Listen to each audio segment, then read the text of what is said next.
नमस्कार दोस्तों, मेरा नाम विनोद है और हम लोग जो क्रिप्टो में ऐप के ऊपर वीडियो सीरीज़ बना रहे हैं उसका आज नेक्स्ट वीडियो है।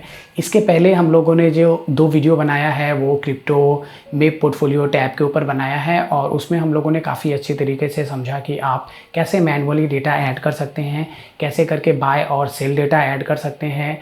इसके अलावा बेसिक कैलकुलेशन कैसे काम करता है। फीफो मेथड के ऊपर हम लोगों ने अच्छे से डिस्कस किया था कि फीफो मेथड क्या है और किस तरह से हमने हमारे ऐप में उसको इम्प्लीमेंट किया है और रियलाइज्ड अनरियलाइज्ड प्रॉफिट को भी हमने काफ़ी अच्छे तरीक़े से समझा था। आज का जो वीडियो है इसमें इसको और भी थोड़ा सा आगे बढ़ाएंगे। मैनुअली डेटा फीड करना काफ़ी डिफ़िकल्ट हो जाता है अगर आप काफ़ी दिन से ट्रेड कर रहे हैं। एक एक करके सारा डेटा ऐड करना काफ़ी टाइम कंज्यूमिंग होता है और फिर एक्सचेंज के ऊपर आपको एक बार चेक करना पड़ता है और फिर हमारे ऐप के ऊपर आपको मैनुअली टाइप करना पड़ता है। तो ये काफ़ी लेंदी प्रोसेस है। तो इसको अवॉइड करने के लिए हम लोगों ने 2 और तरीके ईजाद किए हैं जिससे आप अपना जो डेटा फीड है वो हमारे ऐप के ऊपर कर सकते हो और बड़ी ही आसानी से कर सकते हो। एक नंबर तो है एपीआई के थ्रू आप ट्रेड हिस्ट्री एक्सचेंजेस से हमारे ऐप के ऊपर पुल कर सकते हो और दूसरा जो है एक्सपोर्ट ट्रेड हिस्ट्री जो है ना वो जो फीचर एक्सचेंजेस के ऊपर अवेलेबल होता है वहाँ से अपना आप ट्रेड हिस्ट्री एक्सेल शीट के थ्रू एक्सपोर्ट कर सकते हो और उस एक्सपोर्टेड डेटा को हमारे ऐप के ऊपर आप इंपोर्ट कर सकते हो, जिससे कि काफ़ी सीमलेस हो जाता है डेटा फीड करना और आपके लिए काफ़ी फर्स्ट फ्री होता है, क्लटर फ्री होता है, कहीं पे मिस्टेक्स होने का कोई जगह नहीं रहता है। तो ये सब चीज़ों को लेके अच्छे से हम लोग हमारे आज के वीडियो में डिस्कस करेंगे। तो चलिए कंप्यूटर स्क्रीन पर चलते हैं और वहीं पर जाके सारी चीज़ें कैसे काम करता है और आपको कैसे करके करना है वो अच्छी तरह से समझते हैं। तो चलिए चलते हैं। तो हम हमारे होम स्क्रीन के ऊपर आ चुके हैं। हम सीधे पोर्टफोलियो में चलते हैं। एक चीज़ मैं आप लोगों को बता दूं कि इसके पहले जो हम लोगों ने डेटा फीड किया था ना वो बाय और सेल डेटा फीड किया था। इसके अलावा एक और चीज़ है जो है ट्रांसफ़र डेटा। कभी ऐसा भी सिचुएशन आता है जहाँ पे आपने अपनी क्रिप्टो करेंसी ना इस एक्सचेंज से दूसरे एक्सचेंज पे या दूसरे एक्सचेंज से तीसरे एक्सचेंजेस पे के ऊपर ट्रांसफ़र किया हो या कभी कभी एयर ड्रॉप्स के थ्रू हमें कुछ एसेट मिल भी जाता है या फिर मान लीजिए इथीरियम वगैरह आप अगर BitBNS जैसे एक्सचेंजेस के ऊपर होल्ड करते हो तो आपको BNS टोकन के रूप में काफ़ी सारा बोनस के हिसाब से भी एसेट आपको रिसीव होता है। तो वो सब एसेट को आप हमारे एक्सचेंजेस के ऊपर कैसे फीड कर सकते हो उसका ऑप्शन भी हमने रखा है। मान लीजिए आपने इथीरियम BNS के ऊपर होल्ड किया है और आपको जो BNS टोकन है ना वो आपको बोनस में मंथ एंड में मिला है, तो उसको आप कैसे ऐड कर सकते हो ना वो आपको दिखाता हूँ। मान लीजिए ये BitBNS है, INR में बाय के जगह ना हम लोग रिसीव करेंगे क्योंकि हमें वो रिसीव हुआ है पर कॉइन, क्योंकि हमको कुछ पैसा देना नहीं पड़ा था उसके लिए हम यहाँ पे 0 मेंशन कर देते हैं। और मान लीजिए आपको अगर 15 BitBNS टोकन मिलता है तो 15 यहाँ पे क्वांटिटी में मेंशन कर देते हैं। अमाउंट हमारा 0 होगा, फ़ी हमारा 0 होगा। डेट अब जिस डेट पे आपको मिला है आप वो डेट मेंशन कर सकते हैं। फ़िलहाल के लिए मैं यहाँ पे 1 नवंबर ही मेंशन करता हूँ। अगर आप इसको सेव करोगे ना तो आप देखोगे कि BitBNS में वो जो डेटा है वो यहाँ पे आ जाएगा। ठीक है, ये देखिए आपको दिखा रहा है कि कॉस्ट क्या है आपका 0, एवरेज प्राइस क्या है आपका 0 और 15 क्वांटिटी आपको मिला हुआ है, उसका जो करंट मार्केट प्राइस है उस हिसाब से कितना प्रॉफिट एंड लॉस है वो आपको शो कर रहा है। यहाँ पे अगर आप जाओगे तो यहाँ पे आपको अनरियलाइज्ड में आपको दिखा रहा है 0.0, क्योंकि हमने इसके ऊपर कुछ भी इन्वेस्ट नहीं किया है इसलिए ये 0 है। अगर इन्वेस्टमेंट हमारा होता तो आपको वो कितना % ग्रोथ है ना वो आपको यहाँ पे शो करता है। इसी तरह से अगर आप कभी किसी दोस्त को या रिश्तेदार को हम अभी गिफ्ट में क्रिप्टो करेंसी भी देते हैं तो अगर आप उसको ट्रांसफ़र करते हो तो वो भी डेटा आप यहाँ पे ऐड कर सकते हो। जैसे कि मान लीजिए इथेरियम मेरे पास है तो इथेरियम में मैं 0.20 इथेरियम मान लीजिए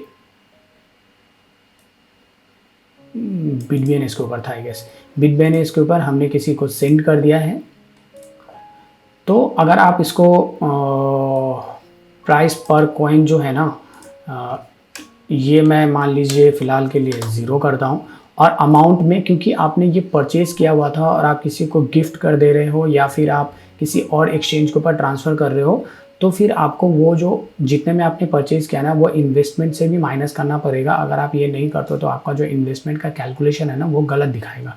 अगर हम इसको सेंड कर रहे हैं तो क्योंकि हमने इसको परचेज़ किया था और ये हमारे पास नहीं है, तो उतना का स्टॉक हमारे जो टोटल होल्डिंग है उससे बाहर निकल जाना चाहिए। तो एग्जांपल के लिए मान लीजिए इसको परचेज़ करते समय मैंने 20,000 रुपये पेमेंट किया था, तो मैं मेक श्योर करूँगा कि 20,000 रुपया ही यहाँ पे सेंड करते समय मेंशन करूँ, ताकि वो हमारे इन्वेस्टमेंट से माइनस हो जाए और हमारा जो करंट इन्वेस्टमेंट है ना वही शो करे और हमारा डेटा हमें करेक्ट दिखाए। तो अगर मैं इसको सेव करता हूँ ना, तो आप अगर देखोगे इथेरियम में जाके हमारे पास 0.5 इथेरियम था, हमने 0.20 इथेरियम हमने ट्रांसफ़र कर दिया है, तो ये यहाँ पे दिखा रहा है। टोटल हमने परचेज़ किया था 1, उसमें से 0.5 हमने बेच दिया और 0.5 हमने सेंड कर दिया है, इसीलिए हमारा जो अभी का इन्वेस्टमेंट है वो है आपका 90,000 और उसी हिसाब से आपको वो जो करंट प्राइस है वो भी आपको दिखा रहा है, या फिर रियलाइज अनरियलाइज प्रॉफिट में भी आपको दिखा रहा है। ठीक है, तो ये सारी चीज़ें आपको वो कैलकुलेशन करके दिखा रहा है। तो ये सेंड और रिसीव का फंडा है। तो हमेशा मेक श्योर करना कि आप अगर किसी को ट्रांसफ़र कर रहे हो या आपको अगर फ्री में कोई एसेट मिलता है तो आप उसको इस तरह से ऐड कर पाओ, ताकि आपको सही इन्फॉर्मेशन आपके ऐप के ऊपर दिखे और आपका जो एक्सचेंजेस के ऊपर जो फिगर यहाँ पे आपको दिखेगा ना एक्सचेंजेस के ऊपर, वही डेटा आपको हमारे यहाँ भी शो करेगा। तो आपको पता चलेगा कि आप सेम पेज पे हो और आपका जो प्रॉफिट एंड लॉस है वो करेक्ट आपको दिखा रहा है। तो ये तो हो गया मैनुअली डेटा हम लोगों ने फीड करना सीखा, जहाँ पे सेल या बाय उसके बाद सेंड और रिसीव का जो डेटा है वो हम मैनुअली फीड कर पाए। इसके अलावा अगर हम प्रोफाइल पेज के ऊपर जाएंगे ना, तो आप देखोगे यहाँ पे 2 ऑप्शन आपको दिया हुआ है हमने, एक दिया हुआ है सिंक एक्सचेंज और दूसरा जो दिया हुआ है ना import data via trade history. तो सिंक एक्सचेंज में अगर हम जाते हैं ना, तो देखो इंडियन एक्सचेंजेस में जितने भी एक्सचेंजेस हैं ना, सारे के ऊपर एपीआई के थ्रू डेटा सिंक करने का ऑप्शन अवेलेबल नहीं है। ये सिर्फ बिटबीएनएस, कॉइनडीसीएक्स और यूनोकॉइन के ऊपर अवेलेबल है। मुझे पता नहीं वजीरेक्स इतना बड़ा एक्सचेंज है, वजीरेक्स के ऊपर एपीआई के थ्रू ट्रेड सिंक करने का ऑप्शन क्यों नहीं रखा है। होपफुली वो फ्यूचर में लाएंगे, जब वो लाएंगे तो हम उसको भी हमारे ऐप के ऊपर इंटीग्रेट करेंगे। ठीक है, तो यहाँ पे 3 एक्सचेंजेस हैं, उन 3 एक्सचेंजेस का हमने सारा कुछ मेंशन करके रखा है। इसके नीचे आपको सारा इन्फॉर्मेशन मिल जाएगा कि क्या चीज़ है, कैसे करके काम करता है। ठीक है, ये सारे चीज़ें हैं, ये सब चीज़ें इंपॉर्टेंट है, आपको ये पढ़ना चाहिए और आप इसको अच्छे से पढ़ना। अब एपीआई हमारे ऐप के ऊपर दोगे तो वो एपीआई कितना ज़्यादा सेफ़ है नहीं है, उसके बारे में एक चीज़ मैं आपको बता देना चाहता हूँ कि एपीआई की जो आप हमें प्रोवाइड करते हैं ना, वो हम हमारे सर्वर के ऊपर सिंक नहीं करते हैं, वो आपके ऐप के ऊपर या मोबाइल फ़ोन के ऊपर ही रहता है, वो आपके मोबाइल से बाहर नहीं जाता है। तो आप इसको लेके श्योर रहना कि हम बेसिकली आपका जो की है उसका किसी भी तरीके से मिसयूज़ होने नहीं देंगे। हमारे सर्वर के ऊपर अगर रहेगा तो फ्यूचर में कभी अगर सर्वर हैक होता है तो मे बी लीक होने का पॉसिबिलिटी रहता है, इसलिए हम कोशिश करते हैं कि ये सब चीज़ हमारे सर्वर के ऊपर सिंक ना करे, वो आपके मोबाइल के ऊपर ही रहेगा। अगर आपका मोबाइल आपके पास सेफ़ है, वो कोई और यूज़ नहीं कर रहा है, तो आपका जो ट्रेड हिस्ट्री है वो भी किसी और को पता नहीं चलेगा और आपका एपीआई की परफेक्टली सेफ़ एंड साउंड रहेगा। इसके अलावा और एक चीज़ मैं आप लोगों को मेंशन करना चाहता हूँ, वो ये है कि ट्रेड हिस्ट्री के लिए ही सिर्फ हम एपीआई जो की है उसका यूज़ करते हैं, वो सिर्फ रीड परमिशन के साथ यूज़ किया जाता है, वहाँ पे कोई राइट परमिशन नहीं होता है। तो आप अगर ट्रेड हिस्ट्री पुल करने के लिए अपना एपीआई की देते हैं यहाँ पे हमारे ऐप के ऊपर, तो उसका किसी और तरीक़े से इस्तेमाल होना पॉसिबल नहीं है, क्योंकि हमारे पास जो परमिशन है ना, वो परमिशन सिर्फ और सिर्फ रीड करने का है। यहाँ से कुछ भी आपके एक्सचेंज के ऊपर कुछ भी मॉडिफाई नहीं होगा, तो आप उसको लेके श्योर रहना कि आपका जो एपीआई की के थ्रू किसी भी तरह का कोई भी मिसयूज़ नहीं होगा। ठीक है, तो ये तो हो गया आपका सिक्योरिटी का जो कंसर्न है वो।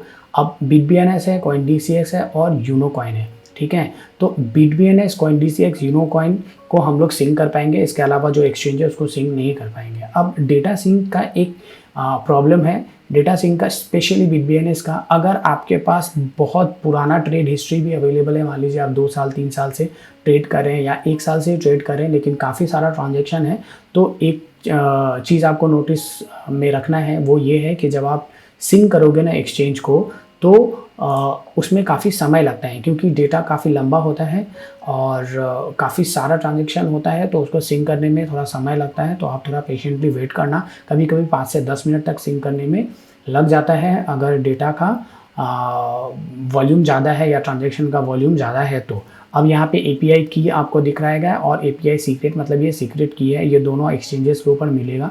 वो एक्सचेंजेस के ऊपर आपको कैसे मिलेगा ना, वो भी हमने मेंशन कर रखा है यहाँ पे। आप अगर इसको पढ़ोगे तो आपको पता चलेगा आपको क्या करना है, कैसे करना है और किस तरह से आपको कोड मिलेगा। ठीक है, इसी तरह से आप अगर BitBNS के बाहर CoinDCX में जाते हो तो यहाँ भी हमने CoinDCX के ऊपर कैसे करके आपको आपका डेटा है कि वो आपको कैसे करके मिलेगा वो यहाँ पे मेंशन किया हुआ है। और अगर आप यूनोकॉइन में जाते हैं, यूनोकॉइन में भी वही है। यूनोकॉइन में सिर्फ एपीआई की होता है, सीक्रेट की नहीं होता है। तो वो सीक्रेट की के जगह जो एपीआई की लगेगा वो आपको सिर्फ कहाँ से मिलेगा वो यहाँ पे मेंशन किया हुआ है। आप इसको पढ़ोगे तो आपको पता चल जाएगा आपको कैसे एक्वायर करना है या कैसे आपको मिलेगा। तो वो चीज़ भी हमने मेंशन कर दिया है ताकि वहाँ पे किसी भी तरह का कोई कंफ्यूजन आपको ना हो।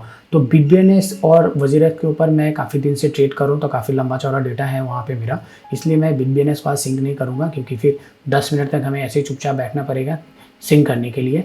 तो मैंने CoinDCX और यूनोकॉइन को सिर्फ टेस्टिंग पर्पज़ के लिए एक दो ट्रांजैक्शन मैंने वहाँ पे किया है ताकि मैं आप लोगों को शो कर सकूँ। तो सबसे पहले हम यूनोकॉइन के ऊपर चलते हैं क्योंकि यूनोकॉइन के ऊपर मेरा दो तरह का ट्रांजैक्शन है, एक तो INR में भी ट्रांजैक्शन है और दूसरा USDT में भी है। इससे आपको INR और USDT का ट्रांजैक्शन कैसे करके सिंक होगा दोनों समझ में आ जाएगा। तो चलिए यूनोकॉइन के ऊपर चलते हैं। यूनोकॉइन के ऊपर मेंशन किया हुआ यहाँ पे देखिए, इनपुट योर API की। API की कैसे एक्वायर करना है मैंने आपको पहले बता दिया है, यहाँ पे सब कुछ लिखा हुआ है। आप अगर इसको ठीक से पढ़ोगे तो API की आपको कैसे मिलेगा वो पता चल जाएगा।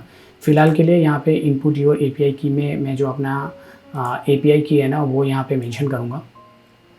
ये मैंने मेंशन कर दिया है और अभी मैं इसको सबमिट करता हूँ, फिर देखते हैं क्या होता है।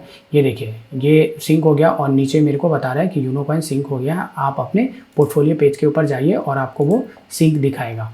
तो मैं पोर्टफोलियो पेज के ऊपर चला जाता हूँ क्योंकि हमने यूनोकॉइन सिंक किया है तो हम यूनोकॉइन के ऊपर चले जाते हैं।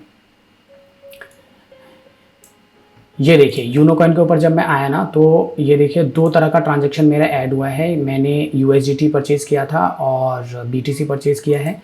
तो मैं USDT में जाता हूँ, सॉरी बिटकॉइन में पहले जाता हूँ और बिटकॉइन में मैं देखता हूँ। बिटकॉइन में मैंने आप लोगों को एग्जांपल में दिखाने के लिए पहले एक बार 1000 रुपीज़ का ट्रांसफ़र किया था और उसके थ्रू मैंने परचेज़ किया था और फिर मैंने 2 सेल किए हैं। उसके बाद फिर से मैंने एक बाय किया है और जो मेरा लास्ट बाय है 23 अक्टूबर को, इसको मैंने आपका USDT पेयर में परचेज़ किया है। तो आपको USDT पेयर में भी ये दिखा रहा है। तो देखिए कितना सीमलेस हो गया, कोई डेटा फीड करने का आपको ज़रूरत नहीं है और आपको सब कुछ यहाँ पे पता चल रहा है। फ़िलहाल जो टोटल इन्वेस्टमेंट है ना मेरा वो है 1931.71 और जो होल्डिंग है वो है .000459। एवरेज कॉस्ट है मेरा 42 लाख रुपया के आसपास और उसके ऊपर मुझे अनरियलाइज प्रॉफिट दिखा रहा है 309.86 और रियलाइज प्रॉफिट में मुझको लॉस में दिखा रहा है क्योंकि 10 रुपये मैंने लॉस किया था जब मैंने परचेज़ किया था। और ये 2 सेल जो ट्रांजैक्शन है मेरा इसमें मैंने लॉस इनकर किया था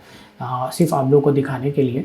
तो यहाँ पे वो लॉस मुझे दिखा रहा है। तो ये यूनोकॉइन का जो सिंक है उसको हम लोगों ने समझा। इसके अलावा आप BitBNS का जो सिंक है या CoinDCX का जो सिंक है उसको आप इसी तरह से समझ सकते हो। सिर्फ एक चीज़ ख्याल रखना है आपको, क्योंकि मेरे पास जो ट्रांजैक्शन डेटा था ना वो काफ़ी कम था इसलिए वो फटाक से सिंक हो गया। लेकिन अगर ट्रांजैक्शन डेटा आपके पास ज़्यादा होगा तो आपको 5 से 7 मिनट, कभी कभी 10 मिनट तक वेट करना पड़ सकता है आपका जो सारा डेटा है वो सिंक करने के लिए।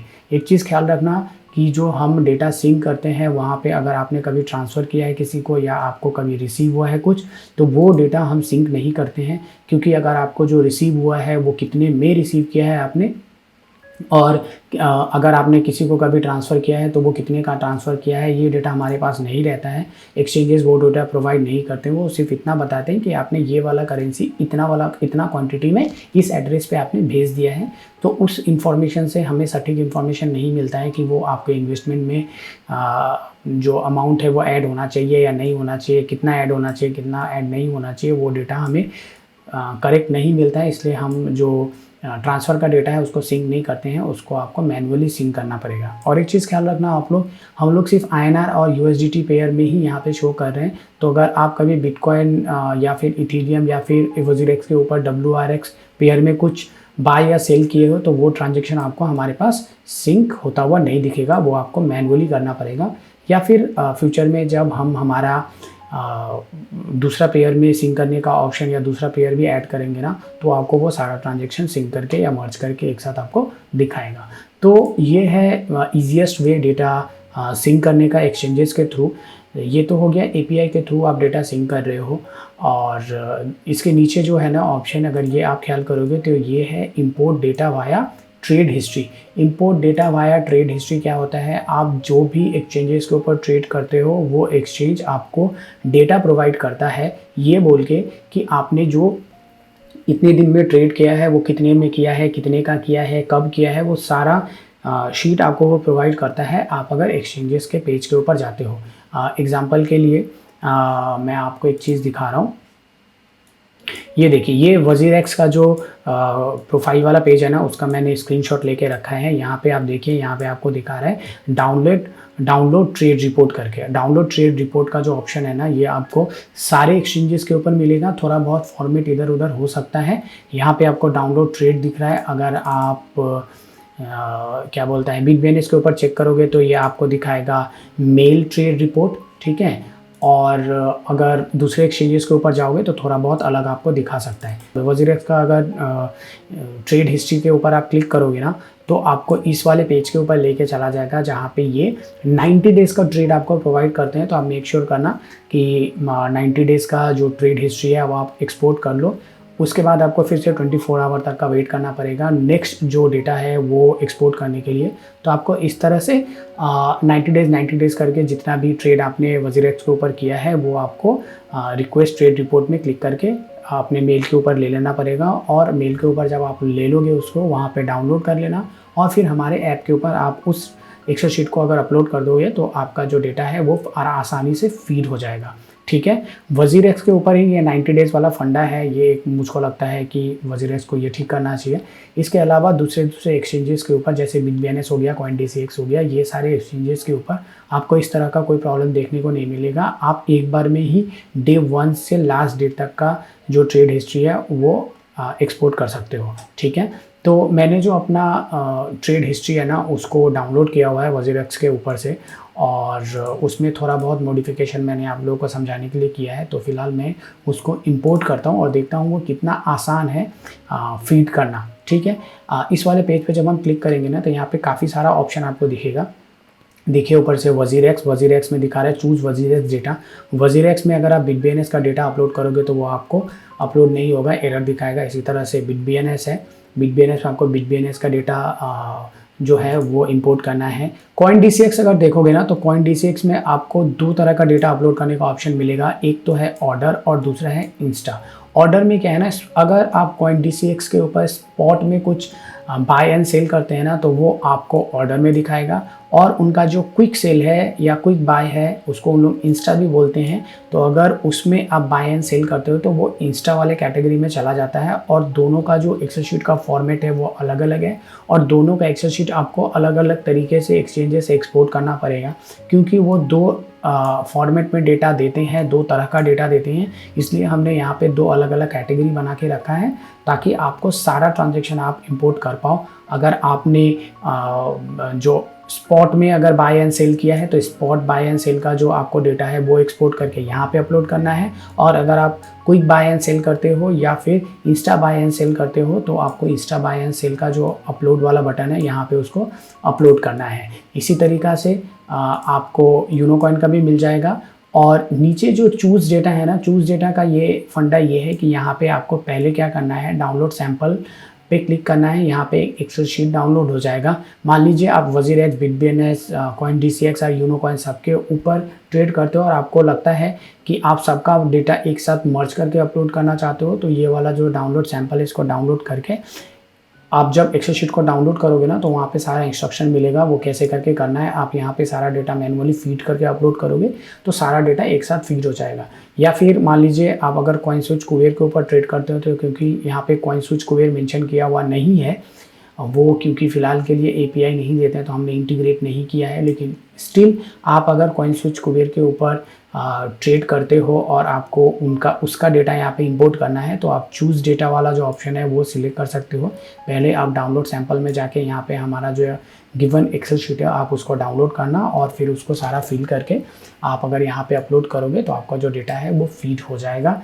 कैसे करके करना है नहीं करना है आपको मैंने पहले ही बताया, वो इंस्ट्रक्शन आपको यहाँ पे दिया हुआ मिलेगा। तो चलिए, जैसे कि मैंने आपको बताया कि WazirX का जो डेटा है पहले वो फीड करके देखते हैं। मैंने डाउनलोड करके और उसमें कुछ मॉडिफिकेशन अपने हिसाब से करके यहाँ पे अपलोड किया है। तो फिलहाल मैं अपलोड वाले ऑप्शन में जाता हूँ और WazirX के ऊपर जाता हूँ। यहाँ पे देखिए चूज़ डेटा में फ़ाइल ऑलरेडी अपलोडेड हो गया है, मुझे सिर्फ सबमिट करना है। जैसे आप इसको सबमिट करोगे ये सारा डेटा देखिए यहाँ पे दिख रहा है अपलोड सक्सेसफुल, काउंट 41 ट्रांजेक्शन जो है ये सारा यहाँ पे इंपोर्ट हो गया है। अगर मैं WazirX के ऊपर जाता हूँ तो यहाँ पे देखना जितना भी ट्रांजेक्शन है वो सारा ऐड हो गया है। देखिए आधा का 100 ट्रांजेक्शन है, यहाँ पे मैं लॉस में चल रहा हूँ। BNB के ऊपर मैंने जो परचेज़ किया था 1.83 उसके ऊपर मैं 22,000 प्रॉफिट में हूँ। BTC के ऊपर मैंने 68,901.48 इन्वेस्टमेंट किया था, उसके ऊपर 12,000 प्रॉफिट में चल रहा हूँ। BTD मैंने 108 का परचेज़ किया था, उसमें इतने लॉस में चल रहा हूँ। ये सारा ट्रांजेक्शन मेरे एक एक करके दिखा दे रहे हैं, ठीक है। इथेरियम के ऊपर अगर मैं क्लिक करूँ तो देखिए इथेरियम के ऊपर जो भी ट्रांजेक्शन मैंने डे 1 से किया हुआ है वो सारा ट्रांजेक्शन यहाँ पे मुझे शो कर रहा है। इसी तरह से अगर मैं डेंट में जाऊँ तो डेंट में भी जो ट्रांजेक्शन किया हुआ है वो यहाँ पे शो करेगा। तो दोस्तों आज के वीडियो को हम यहीं पे रैप अप करते हैं। लास्ट जो 3 वीडियो है इन 3 वीडियो में हमने पोर्टफोलियो को काफ़ी अच्छे तरीके से कवर कर लिया है। जितनी भी सारी फीचर है उसको काफ़ी अच्छे तरीके से हमने डिस्कस कर लिया है। मुझे नहीं लगता है इसके बाद आप लोगों को ऐप को यूज़ करने में किसी भी तरीक़ा का कोई भी प्रॉब्लम होना चाहिए। अगर आपका ऐप को यूज़ करने में कहीं कोई प्रॉब्लम आता है या कोई पर्टिकुलर एस्पेक्ट आपको समझ में नहीं आता है तो आप कमेंट में मुझसे सवाल पूछ सकते हैं, मैं सारे सवालों का जवाब दूंगा। इसके अलावा आप हमारे टेलीग्राम और ट्विटर के ऊपर भी जुड़ सकते हैं, लिंक आपको डिस्क्रिप्शन में मिल जाएगा। उसके थ्रू भी आपके पास अगर कोई क्वेरी है या आपको लगता है कोई नया फीचर हमारे ऐप के ऊपर ऐड होना चाहिए, आपके पास कोई सजेशन है तो आप वो हमें दे सकते हैं। हम अगर पॉसिबल हुआ तो ज़रूर उसको हमारे ऐप के ऊपर इंटीग्रेट करेंगे। और इसके बाद जो वीडियो होगा उसमें हमारा जो न्यूज़ जो टैब है उसको समझेंगे और एक और वीडियो उसके बाद हम शायद बनाएं, वो है हमारे प्रोफाइल पेज के ऊपर। बहुत कुछ उसमें डिस्कस करने के लिए नहीं है, तो हो सकता है कि एक वीडियो में मैं दोनों जो टैब है उसको रैप अप कर दूं, लेकिन अगर ज़रूरत पड़ता है तो मैं 2 वीडियो भी बना दूंगा। तो दोस्तों आज के लिए बस इतना ही। Take care, bye bye. Next video में फिर से आप लोगों से मुलाकात होगी, तब तक के लिए टेक केयर, बाय बाय।